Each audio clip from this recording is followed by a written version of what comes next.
حضرت علامہ مولانا ابو بلال محمد الیاس ستار قادری رضوی ضیاء دامت برکاتهم العالیہ دا چای چې تاسو موږ اسکو کنه د چای سکولو نمخ کې او نیتونه لیکلي دي چې دا چای زسه د پارس کوم لکه مثال کے طور پر یو نیت دا دی چې زه دا چای وسکما نو ما بدن به چست سی سستی به مې ختم شي نو الله عبادت چې دی هغه به زه بیا په سستی سره نه کوم بلکې په چستی سره بیا کوم زه به پکې تازه یم نو دې لجا کته چې دا چای هم سکه دا بستا دی لپاره عبادت وګرځي جنت وي پکې دغه سه خوراک چې دی خوراک کوي امیر له سنت سلويخ نیتونه د ډوړې نه مخ کلی کلی اوس خوراک نه مخ کې تا یو نیت وکړو دا نیت ته وکړو چې دا خوراک زو کوم په دې باندې زو قوت حاصلو په قوت په طاقت باندې بل الله عبادت کوم تلاوت وکوم نوافل به ادا کوم نو دا ډوړې تا خپل خېټه ډکړه خدا بستا دې پارا عبادت وکړي هم عزت مندو هر کار نمخ کې په کار دي چې سړی خخ نیتونه وکي نو هغه بشمار برکتونه وي الله رب کریم دې مونږ ته د خپل پروردگار عبادت توفیق نصیب کړي ما عزت مندو مونږ ایاک نستعين خدلته دواړه جمع متکلم صيغه دي ایاک نعبد و ایاک نستعين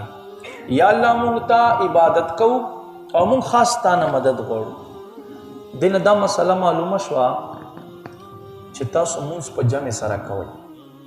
یوازې مونږ ما کوئ په دې وجه سره جمع صيغه راوړل جمع سره موز کوي جمع سره موز کول واجب دي اتلس عذرونه فقہ کتابونو ذکر کړی دي په دې اتلس عذرونو کې یو عذر هم انسان سره نوي نو دا سړی بیا مجرم دی تر دې پورې چې نبی پاک صلی الله علیه و آله وسلم په یو مقام باندې فرمایل په کچرته په کورو کې ماشومان او زنانه نه وي نو ما به هغه کورونو ته اور ورته کولو چې دا سړی په کې پراته دی او جمع موز تماس کوتن ناراضي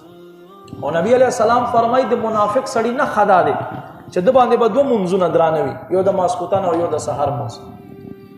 نور منځونه خو هر سړی کې الحمدلله تقریبا مونږ پښتانه خو بیا په دې یخ کې چې سړی پاسي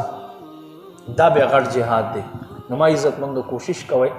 سستی او غفلت ما کوي جمع منځ کې ځان حاضروي دا بس تاسو د پاره په ورځ د محشر د لوی راحت ذریعہ جوړ شي نو ما عزت مندو و ایاک نستعين او مون خاص تانه مدد غواړو رب کریم ته مون په مونږ کې وای یا الله مون خاص تانه مدد غواړو اوس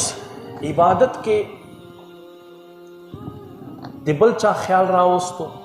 بیا د ریا وکړه او مدد چې دی الله نه غوښتل دی په حقیقت کې چې یو ځل مسلمان وي د به مدد له الله نه غواړي د عقیده په الله ذات باندې وي ځکه چې مؤثر حقيقي چې دی هغه الله ذات دی تر دې پورې چې قران کې بارها مقام باندې الله فرمایي کافرانو باندې کله چراشي نو دلته زور یاد شي کافران هم په سختۍ په تکلیف کې الله یادوي